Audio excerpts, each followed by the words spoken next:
Hello, Sheila. How are you doing? I'm so good. How are you? I am really good.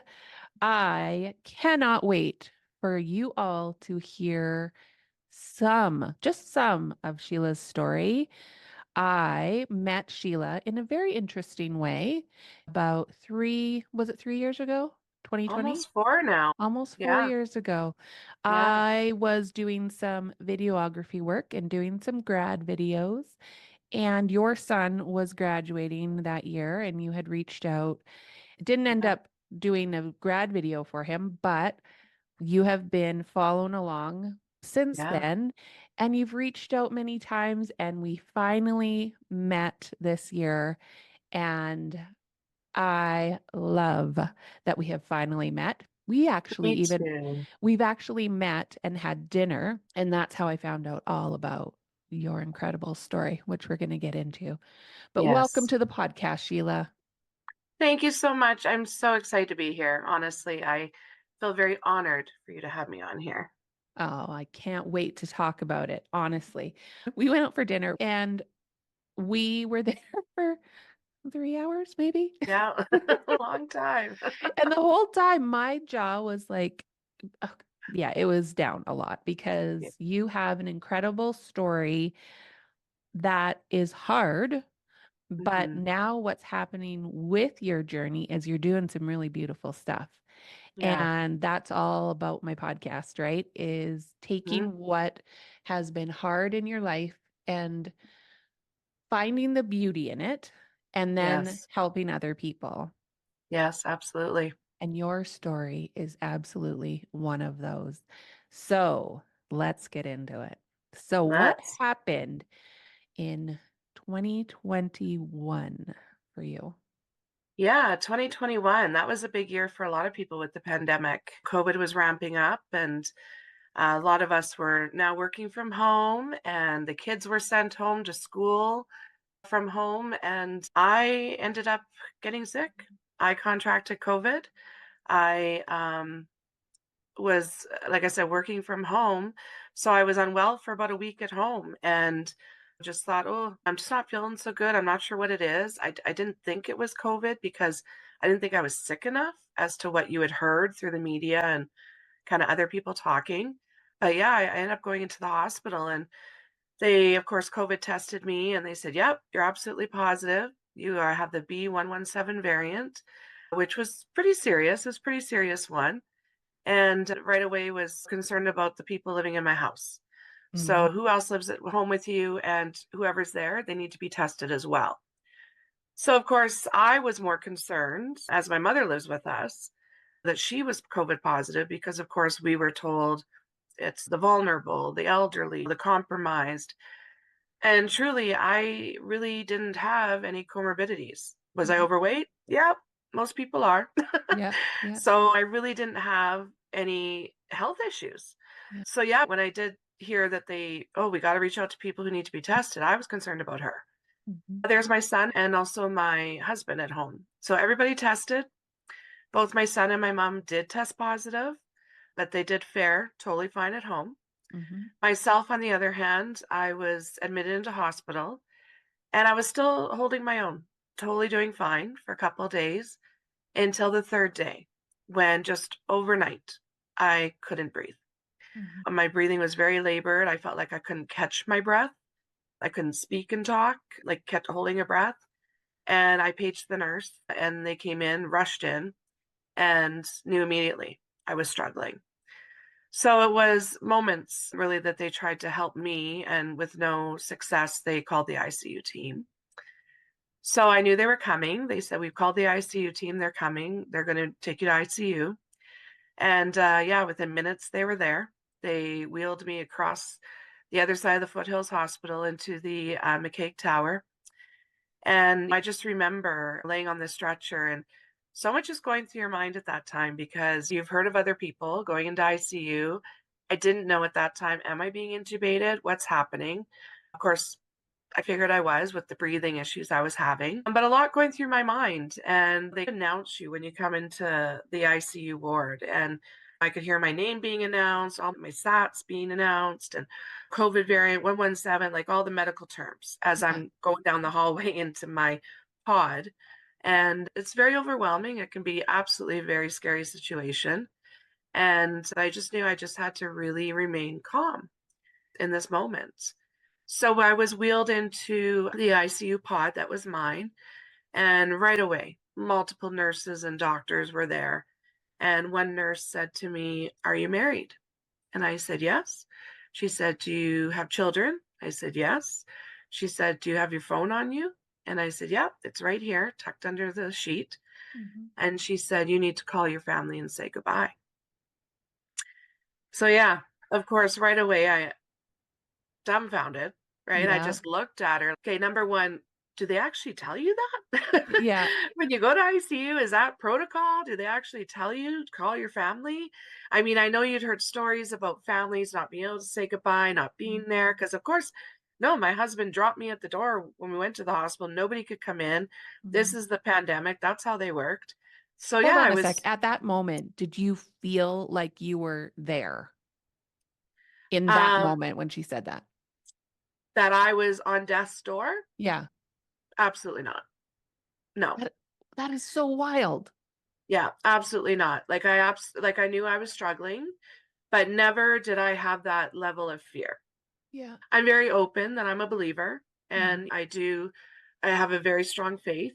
Mhm. And I knew just in my learnings and teachings over the years that I couldn't go to a place of fear. And Mhm. in that moment, I really didn't. I was more upset that she actually said that to me. Uh-huh. And I thought, well, I'm not calling anybody to say goodbye. Yeah. And I just kept staring at her, like, "What did you just say to me?" And she continually got a little louder, and to the point she was pretty much yelling at me, saying, "Do you understand what I'm telling you? Do you hear me?" Yeah. And because it was probably, I mean, it felt like a few minutes, it could have been 30 seconds for all I know, Yeah. but continually getting angry and louder with me because I'm not responding. Mhm. But I was just processing it all. Number one, I'm not calling anybody to say goodbye. Yeah. And number 2, when I do call, I know my husband, and Mhm. I know he's gonna wanna know all the questions. He's gonna have all the questions, wants all the answers, like, Yeah. "What's happening? When are you gonna reach out to him? Because I won't be able to, so he wants to know when he's gonna hear from you guys," Mhm. right? Mhm. So that's what I was thinking of. So, yes, at no time did I think, "Oh, this is it." Yeah. Never. Yeah. So I did say that to her. I finally said, "Yes, I hear you, and I understand what you're telling me, Mhm. but I do need to know the answers to these questions that are gonna be asked of me." Yeah. Mhm. So I said, "Please tell me, what are you doing? When will you contact him? Because Yeah. I know that he'll be asking me that." Yeah. So she Which just are said, really valid questions. "Right?" I mean, Yeah. I know he's not gonna go, "Okay, thanks," and hang up. Like, that's not what any Yeah. family member is gonna do. No. So, so yeah, I called him and I knew it was gonna be a tough call because I knew my husband is the emotional type. He is. Mhm. And when I did call, and of course I'm still struggling to breathe here. So Mhm. I'm trying to talk and catch my breath at the same time. Mhm. And I said, "Honey, things have changed. I moved to ICU." Mhm. And it was what? Mhm. Right? And I could hear his voice changing and he's starting to get a little upset. And I said, "It's okay." And he says, "What's happening? What's happening?" It's all he kept asking me. And I said, "I'm being intubated Mhm. and they're going to get a hold of you as soon as they can once I'm settled." Mhm. And he just kept asking me more and more questions. And I just kept saying the same answer because really, that's all I knew. And I just knew I had to stay in that place of faith and not fear. Mhm. And I had to get my point across to him and get off the phone really as soon as I could because I didn't want to get emotional myself. Yeah. So I just kept repeating myself. "I'm being intubated and they're going to call you as soon as they can." Meanwhile, I could hear him running up the stairs to my mom into her room and repeating what I'm saying. And I can hear her in the background. And I just said, "It's okay." Like I'm reassuring them. "It's Mhm. okay. It's okay." And he says, "What do we do?" Mhm. Classic question. What do we do? Mhm. They're helpless. They feel helpless. They're here in the home, stuck and can't be there with me. And I said, "You just get everybody praying. And I love you all. And I will see you soon." Mhm. So at no point did I ever say my goodbyes. Yeah. I said, I'll see you soon. And yeah, it was at that moment I went, okay, now I'm turning this over. So I'm turning this over to the hands of the medical staff and, of course, my God. Mhm. And I took my phone and I laid it on my chest with a bit of worship music. But in that moment, I actually prayed and I did pray that, okay, God, if this is my time, because everybody has a time, Mhm. that wouldn't be the same day my dad passed, which is May 20th. And it was May 4th, the day I went into ICU. And because that was a difficult time for us when we lost my dad. And the second prayer or add on to that was, and if I'm going to make it, please let me wake up before my older son, Kalen, who you were supposed to take high school grad photos of, Mhm. it was his college grad. And the Mhm. college grad was actually May 20th, same day as my dad passed. So we were excited about being a happy new memory and a new event that would just, like I said, happy memory. Mhm. And I said, please let me wake up before grad. And I was 15 days intubated. I woke up May 19th, Like every which was time. incredible. I have goosebumps again, just like I did at dinner. Yeah. I do still too. Okay. So much went on while you're intubated. Yes, So much. so And much in my mind. so, where do you want to start? Because some of the stories that you told me were mind blowing. So, which one do you want to start with? Yeah, so many people ask me, the ones that were really intrigued. Some there's funny because there are a lot of people that don't want to ask because they think maybe it's a really sensitive, tough time for me. I don't want to relive. Mhm. And then there's the ones that want to know what was it like when you were intubated, right? Yeah. And honestly, I love sharing, and that's why I'm so honored to be here because it was crazy. People ask me lots of things. Did you hear everybody around you? Nope, I didn't hear. I didn't hear the medical staff. I don't remember if they were talking to me, moving me, anything like that. Now, different events that I was having within my dreams may have been them doing things with me, Mhm. but which they alluded to after I'd woke up, but I would have not correlated that at all in the moment. But yes, when I was intubated, it was crazy dreams. The nurse did ask, did you have dark dreams? Because I guess some people can have quite dark dreams. I did not, thank goodness, but they were vivid and they're still vivid today. And I mean, we spoke about, I said, I've spoke about, I need to write a book. I really do. You need to write a book just about The they're dreams. so wild. And there is a gal that actually wrote a book out there and I read it and it was about her journey and her COVID intubation and hers was so real as well. Like me, when I woke up, it was asking so many questions. What was real? What wasn't? And for days, my husband was like, what are you asking me? Because he had no idea. Like I just said, well, I don't know. I think this happened. Right. I Yeah. mean, lots of medication still, lots of things going on, but he's just like, "What is this?" Right? But yeah, all the dreams really were surrounding this massive boat I was rescued onto all the time. So in the start of where I was in my intubation, I guess, I was always saved by people in PPE. So protective equipment, the gown, the mask, all the things that people had to wear to go into hospitals and what have you, which maybe aligns with me being in ICU. But it was in the beginning, I was always trying to save my sister from situations. Mhm. And yet it always turned around that she saved me. Mhm. So the dream, I mean, the crazy ones to start off where she was getting into business with this blonde lady. I could picture her vividly, this blonde lady, and she sold like a Peloton bike, a version of a Peloton bike.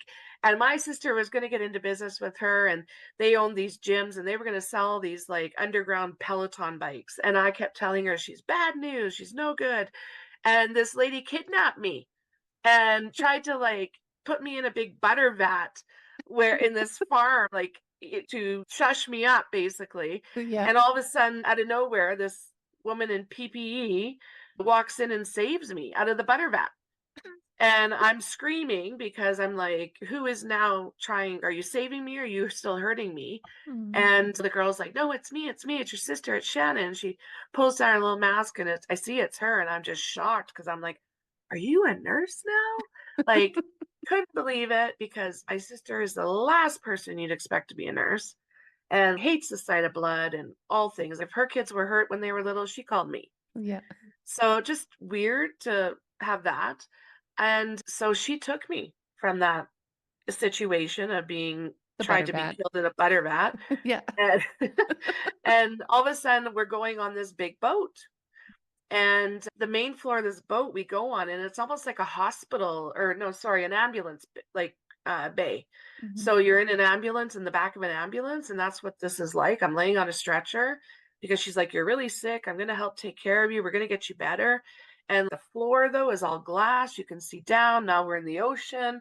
I can see fish, and everything around me is medical equipment. Just bizarre. Yeah. And then as I got a little bit better, they moved me upstairs. We go up a few levels in the boat, and now all my family's there. All of us. All of her spouse and kids, mine, like all our family is on this boat.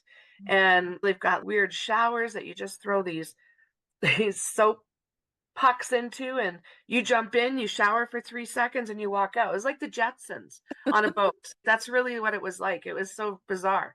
Yeah. And so yeah, it was this boat saving me all the time. And yeah, another instance, I was at a sushi bar. So I was at a place, Sorry. and I like to throw out that I don't even eat sushi. Like cooked sushi, okay, but Yeah. any raw fish I'm really not into. Yeah. So me to even be at this sushi bar was different. Uh, and I was all of a sudden doing marketing for I was meeting a client because I was doing marketing now, and I'm an accountant, so doing marketing was like, okay, something new.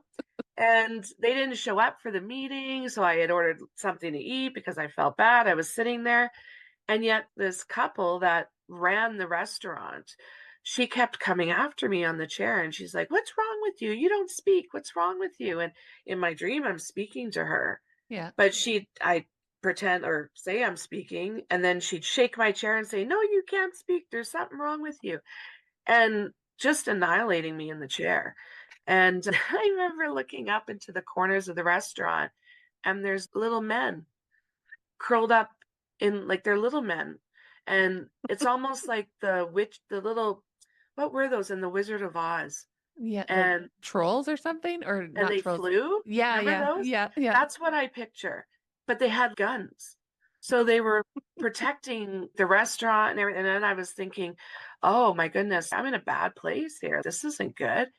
And yet I had a cell phone. I was texting my husband. I was telling him, "I'm in trouble. You need to come help me." He's Yeah. like, "Well, just leave." I'm like, "I can't. You need to come." Yeah. And he never came, but my sister did. But In before her that, this PPE. in her PPE. Yeah. But before that, the lady comes over and she hands me this paper, and she says, "You need to pay this amount now." And I look at this paper and it says $1,000, and I was like, "What?" And I said, "Well, no, I my bill was 20 some dollars." She says, "No, you didn't pay it on time. Now you need to pay this amount. And because you didn't pay it on time, you have to pay this, and you need to come cut all the fish now." And all I could see was the fish laid out on this counter and all these bugs and fish flies and things flying around. I was like, I can't do that.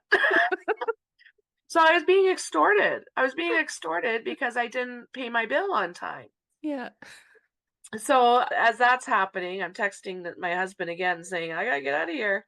And next thing I know, my sister is coming down the stairs in this restaurant and pulls me back out of the stool. And I remember actually trying to push myself off, like from the bar in the stool, and I couldn't do it. And I thought, what's wrong with me? I can't even push myself away.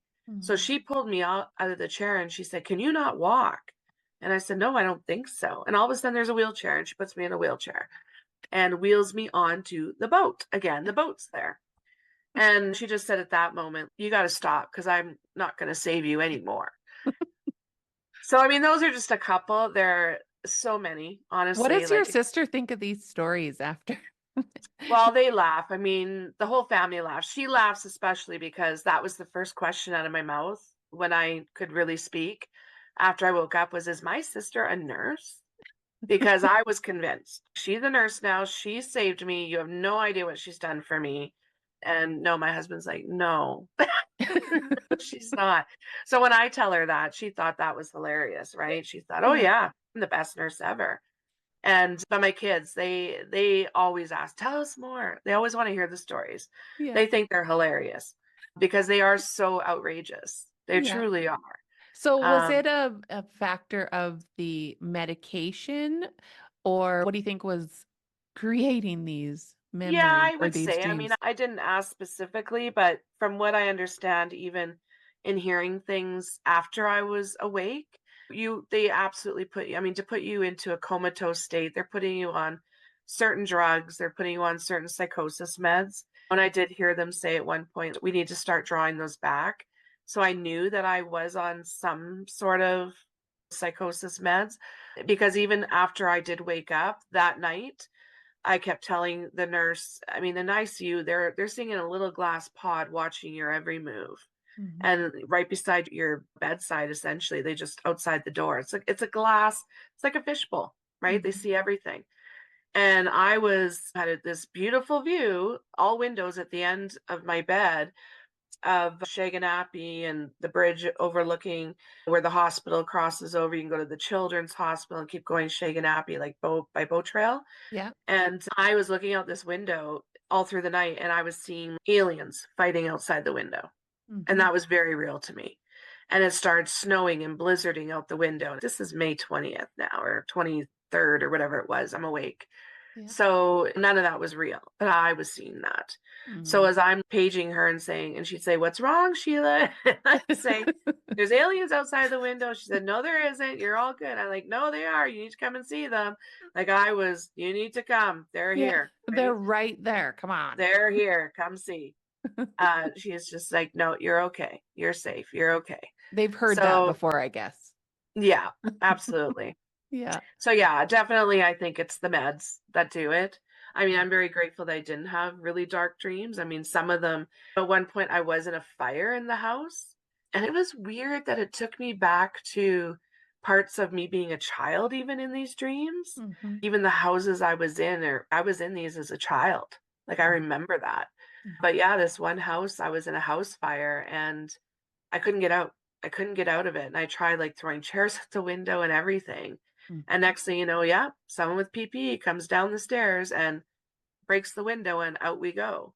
So do you think So that was maybe your lungs not being able to breathe and burning and that like yeah, you think like it's all related? well, when I mentioned the fire, because this one nurse I talked to quite a bit after, she was great, like in ICU still.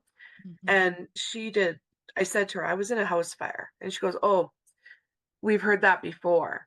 And sometimes because I did go for CT scans a couple of times, Right. and she said sometimes when you're in CT scans and because they put the fluid in for, oh, what's the word? To get clear shots, right? Mhm. Mm. And it warms your body from head to Yep. toe if you've ever had it. Yep. That's what she says. Sometimes we feel like we're in a fire if we're in that psychosis state. Mhm. So she said absolutely could have been during that. Mm. But as far as the breathing, yeah, like I still remember in that dream, like I was struggling to breathe, Mm. like through that port. And that was early on in the dream, like in the beginning, because I remember people talking in the background, like, well, she's not well and her breathing is not good. Mhm. So whether that was I was hearing doctors talking, I don't know. But I Mhm. do remember that Mhm. back in my childhood, like dream part, Right. Yeah. hearing that, Yeah. right? Yeah. That So is that's a good point. It might have been something I did hear actually. so fascinating. So you were intubated Mhm. for how many days? Sorry. 15 days. 15 days. Then how long were you in the hospital in total? I was in the hospital for 35 days. 35. So after waking up, um, big thing is, of course, muscle mass. You have no idea what your muscle mass does in 15 days. I figured, oh, I'm good. I wake up, everything's great. And no, definitely needed to work on some things. Talking, even, I thought I sounded perfect. Clearly wasn't. My family needed a translator. Your tongue is a muscle. Mhm. So I sounded like this, or even worse. Re Walking, they tried standing me up in ICU and I just crumpled to the ground like Bambi. Feeding myself, once I was allowed, they did the swallow test and knew I could have some just liquids, Mhm. even broth. I said, "Oh, I can feed myself." They said, "Okay, yeah, sure, try." When my hand is going like no coordination. Mhm. So, of course, muscle memory is amazing and it didn't take long. But yeah, definitely knew that I had some work ahead of me and have kidney failure. So, the biggest thing that really came out of that whole 15 days, my body was trying to shut down. And kidney failure, of course, was the first to go. So, kidney failure happened. I was on dialysis continually while I was intubated. And once I woke up, then they moved me to hemodialysis. So that's where I was going for dialysis every other day, 4 hour stints to just help me along. So that was one, I think, from being in the hospital, I saw so much. And I know we talked about that. So many different people, different ages, from very fit people to elderly to you name it. And this virus affected so many people very differently. Mhm. And I think I go, "Well, I had kidney failure." So it was a blessing. That's all I had, to be honest. And was it fun? Absolutely not. I don't wish that upon anybody. It's a very scary situation to go for dialysis, to be in this hemodialysis area for 4 hours and hear people around you and people coding and people struggling because you know what? It's serious. It's a very serious condition.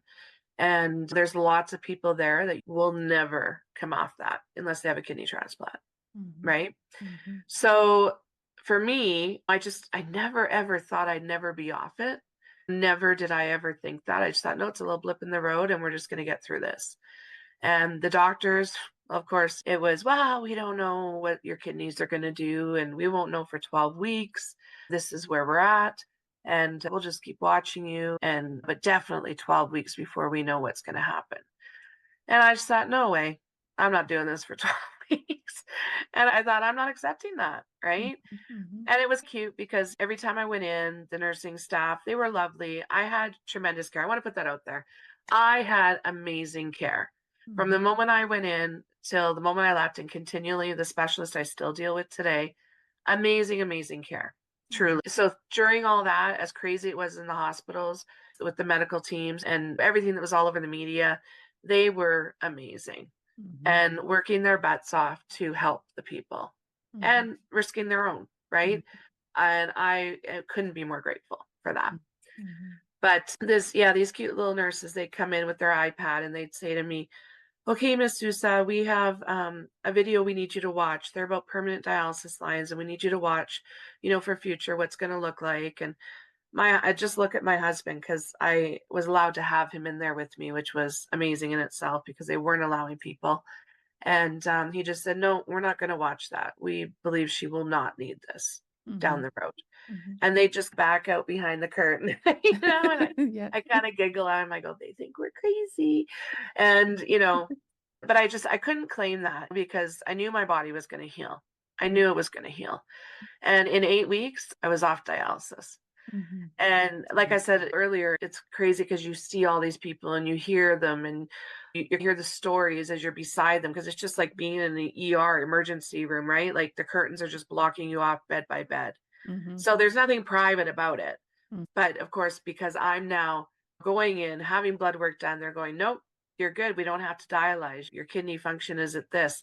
Well, they were having to put me in a separate room to do this now Mhm. because they didn't want to show that hope for these people.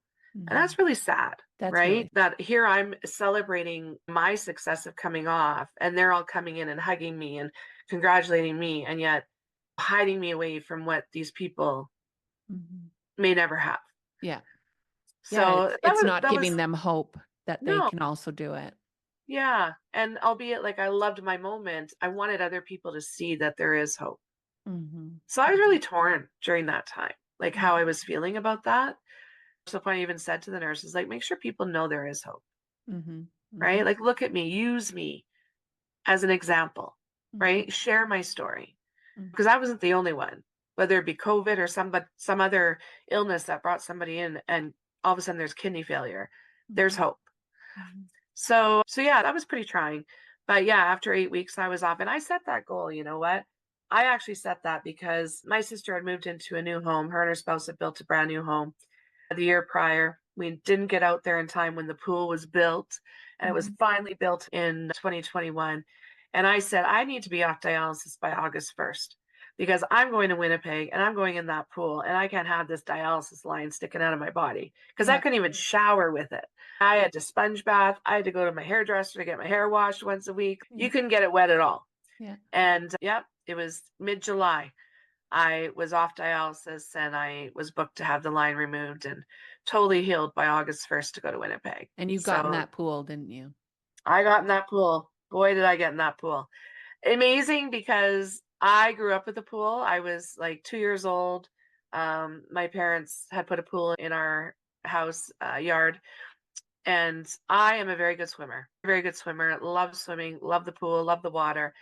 And I got in that pool, but when you think you can swim still, after everything I'd been through, it was like, whoa, somebody save me in the deep end. It was a bit crazy, but I definitely got in that pool and figured out very quickly I was just going to tread lightly in the shallow end. But it Yeah. was amazing. Amazing. Wow. Okay. So do you have any long COVID? I did. I absolutely did. More of it was fatigue, brain fog, but the biggest thing was joint and muscle pain. And that I thought was just getting used to my muscles building up again, Mhm. but it was everywhere. And it was to the point if I combing my hair to the tips of my fingers, almost like nerve ending pain is what they Mhm. actually called it. And they had, and they still have like long COVID clinics. And to be honest, those weren't super great. What they offered is they're like, do you use Voltaren? And I'm like, you know what? Mhm. I can't bathe in it. And it's no good for my kidneys at the time. So I don't think that's a solution. So I think they're treading on what do they do? They don't know. They're Mhm. still trying to navigate all of this as well. So yeah, definitely the joint and muscle pain. And I did get a bit depressed with it because I just thought I've overcome all of this and lived and went through dialysis, came off dialysis, and yet this is what I'm left with. And it was crippling pain. Mhm. And I just thought, I don't want to have gone through this to live like this. And Mhm. I really had those thoughts. Never that I would harm myself or anything silly like that, Mhm. just that to come through all that to feel like this. Mhm. When I, again, why would I accept it when I didn't accept everything prior to that? Right. So yeah, I went on a real journey. And the one thing that really stood out for me was when your kidneys don't work and to really understand the function of your kidneys to release toxins from your body, Mhm. how you physically feel when your body doesn't do that. Mhm. And I had no idea. I've Mhm. never had kidney issues. So to actually know physically how unwell, nauseous, in pain I was just from the toxins not releasing my body because they couldn't, the kidneys weren't working, that I knew going forward from all of that, I was going to look for a healthier journey regardless Mhm. once I overcame all of this. Mhm. So with the joint and muscle, yeah, I went on a real journey and with the naturopath and everything with supplements and how do I help this joint and muscle pain and reduce inflammation because I knew the virus was all inflammation and that's really what was the cause of this joint and muscle was I couldn't release the inflammation for some reason. Mhm. So yeah, found amazing supplements and reduce the toxins in everything I use because Mhm. that will hold disease and inflammation in your body and none of us even really realize how much, right? Mhm. Mhm. So yeah, reducing everything from my laundry to my use skincare, toothpaste, you name it. If it had toxins, I reduced it. Mhm. And in this last year, I honestly feel healthier and stronger than I probably ever have in my life. Just for Amazing. making all these changes and just living out this healthier journey. Mm. And it's a journey because it's still continuing, Yeah. right? And you're discovering new stuff as well every day, right? Every Because day. there's a million products. We use so many things in our Yeah. day-to-day life Yeah. and realizing what switching something out can do for something in your health, right? So give me Yes. some examples of what you have done in the past year. Yeah, well, like I said, I found an amazing store I shop from, and the laundry was a huge one. Really understanding and working with my naturopath on anything that touches your skin absorbs into your body within 26 seconds. Mhm. So when you think about that, it's like, oh my gosh, well, my laundry, everything, my clothes I wear. Mm. But if I'm using toxic ingredients, and that's your formaldehyde, your caustic chemicals, like this is all the stuff that you have on the store shelves. That's what they sell us, right? That's Mhm. what we're paying for. And there's no regulations. There's no regulations in Canada. They're actually worse in Canada than they are in the US is really starting to clamp down on it. But Canada's worse. And so laundry was a big thing. My soaps, everything I wash my hands with. So whether it be dish soap, hand soap, skin wash, my body wash, shampoo, conditioner, everything that touched my body. Mhm. And then, of course, Whole Foods, right? So Whole Foods was a big thing. Switching out, like I didn't eat perfect. We didn't eat great. When you work lots, you eat maybe one meal a day, two if you're lucky. So really getting on a path to better, healthier eating and really doing the whole foods as best as we can. Mhm. That's made a big difference. But yeah, I can't even stress about how the toxins, because I couldn't believe just within the weeks of switching stuff out, how different I actually felt. And my youngest son, well, he's 19, just turned 19. He always suffered from skin condition like eczema Mhm. and asthma and allergies since he was a baby. Mhm. And I go to the children's hospital with him and they'd send me home. They'd say, you know what? We can't do anything for him. He's at risk of a staph infection here. Just Mhm. take him home. When this poor child would be hitting himself because he was in so much pain because he looked like a burn victim. Yeah. And I had what I called sensitivities, skincare. If I use skincare or certain things, lotions on my body. Mhm. Well, it wasn't sensitivities. I mean, maybe to chemical, but once I switched all that out, like Aiden, my son, like the laundry, we use this non-toxic laundry now. He absolutely does amazing on it.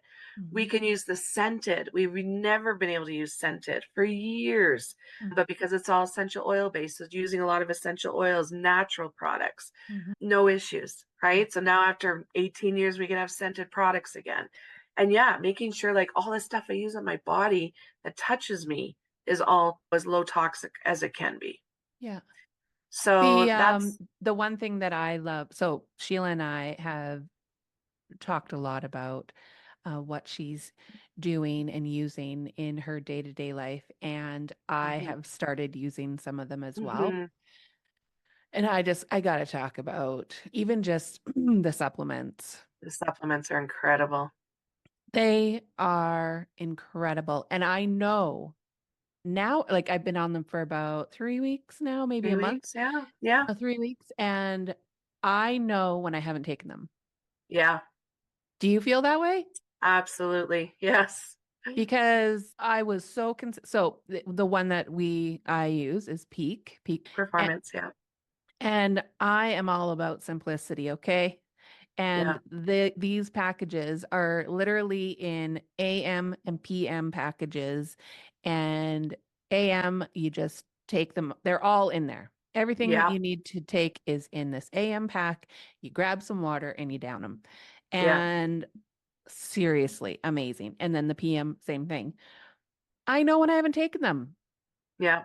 You They have absolutely made do. that big of a difference in my energy, in my focus, in Mhm, mhm. everything.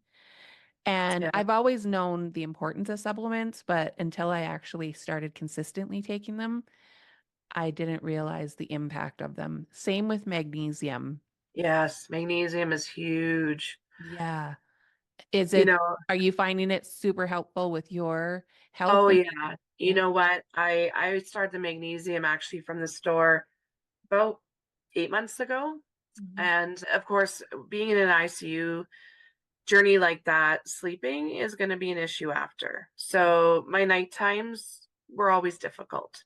And sleeping, I didn't like it. I had the hardest time going to sleep. It's a little bit of, I don't like to call it PTSD because I don't like to label things, but it's trauma. Mhm. Mhm. And sleeping can be very difficult. So I was on some sleeping pills. They Mhm. did give me sleeping meds and said, take them as you need them. It will get easier. Mhm. And I was struggling because I couldn't get off them. And I thought, why can't I get off these? Right? Yeah. I'm better. Why can't I do this? And I would just lay in bed, like I can't go to sleep, but yet I'd be so exhausted. And I started the magnesium. And that very first night, I slept like a baby without meds. Mhm. And ever since that night, I haven't required them. Mhm. So that in itself is huge for me. Mhm. But the sleep, even I'm going to tell you, my one thing I did come out of that journey with a little bit of high blood pressure. Mhm. So my blood pressure was a bit high, a little elevated, not out of control. I was on a small med. Mhm. Well, it has come way down just from the magnesium. Well, I would say all the supplements have helped Mhm. because they're Mhm. all proven.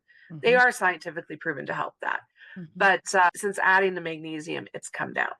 That is incredible. So, you know what? I'm off meds now, which Mhm. thank you. I'm so happy for that, right? Mhm. The Mhm. more natural I can be is where I want to be.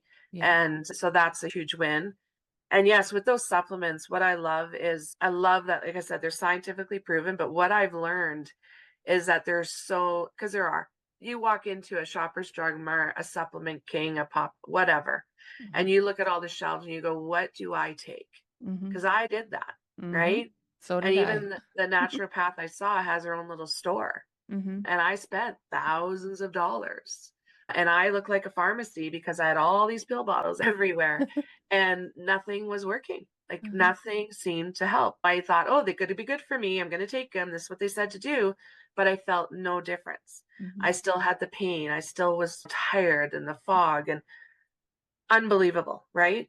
And within days of taking these supplements, these peak performance, the pain was dissipating. I wasn't having the pain like I was.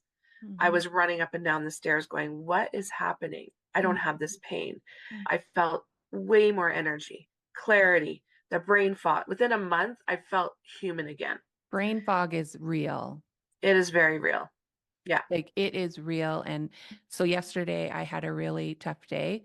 And what I've been really working on when I have these days, I try and go back and think, okay, what did I get enough water? Did I eat right? Mhm. Did I take those supplements? I didn't do any of them. Oh, And so yesterday you notice. I noticed. So I went back and I was like, did I take them? And I went back and I looked and I hadn't taken my AM package and I didn't get enough water. And so just really making that part of my day-to-day routine now and Hmm. sticking with it. Now I know how I don't want to feel, Yes, right? right? So It's so I true. am so grateful for many reasons for our friendship and Yes. Me too. meeting each other and just sharing our stories with each other and how you support me so much. But it's Yes. also showing me these products and these supplements, for one, that are helping me in my day to day. And I'm so grateful. And I want people to know how they Hmm. can get more info from you as well. So where can people find you and so Oh, that yeah. they can get in touch with you? Well, you know what? The best way is probably to email me. I don't sell anything like this. I Mhm. refer people to the store that I shop at. Mhm. So that's what I do love. It's a place they can shop. I just help educate people like I was educated. Yep. So just emailing me at sheilasousa@shaw.ca, and I can absolutely help anybody with their guidance on where to go. And yeah, that's probably the easiest way to reach me. And yeah, I think everybody, and you know what, especially during these economic times as well, things are going up. Everybody's struggling a little bit financially. I'm hearing out there, and it's not that you're spending more money, you're Mhm. just switching where you shop. Exactly. And that's what I love, right? I just took the dollars I was spending at the other places and Costco and all the things for all my day to day essentials from sun up to sundown, and I now shop here. And Mhm. it delivers right to my door, which is amazing Yeah. because I don't have to go out. Yeah. So I love that. I love all of that aspect and the fact that it's just their whole mission of the company itself. It's been 39 years in business, and their mission is to enhance the lives of those we touch by helping others reach their goals.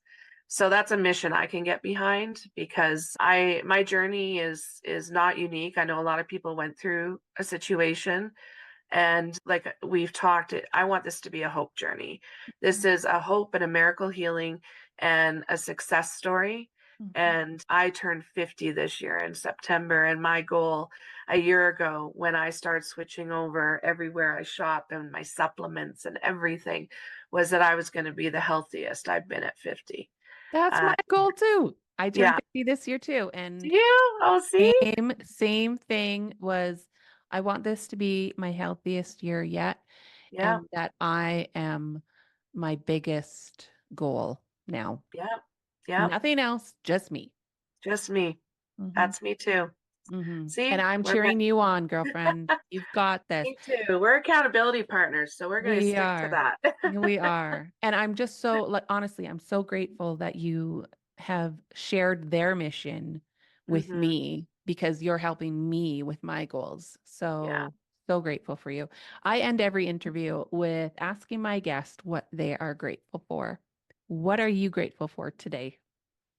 You know what? I am grateful for my family and my God, I'm grateful for my faith because I know that it was absolutely my faith and that got me through the journey I walked. Hmm. And we had a journey of cancer right after that with my brother-in-law. We lost him to glioblastoma within the same, well, year essentially. So, you know what? We've just walked a lot in the last few years as a family, but our faith, we are not, we're all overcomers. Hmm. And I'm just so grateful that we've been able to take our pain and turn it into a purpose. Hmm. So that's what I'm grateful for. I am grateful for my health Hmm and for being able to move my body and Yes. your story.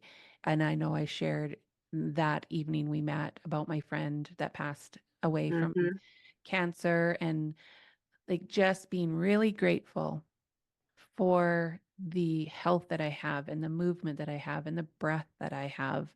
That is what Yes. I am grateful for today. So, I just want to again thank you very much for being there for me Yeah. and sharing your story because it wasn't an easy journey for you, but you are doing something with it now, and I'm super proud of you.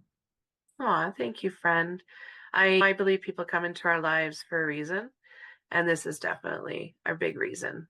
And Hmm. the way that we've stayed connected, I followed, like she mentioned in the beginning, I followed you on Instagram still and just stayed connected and saw you were walking out stuff too. And I just thought, okay, Hmm. let's just, one day I'm going to meet her. Hmm. And we did. And yeah, your book, everything about you has just touched me as well. And I just thank you so much for giving me this platform to share with people. And like we discussed, if I can just help one person with my Just story, one, just one. I that makes me ever so grateful for Mm. what I went through.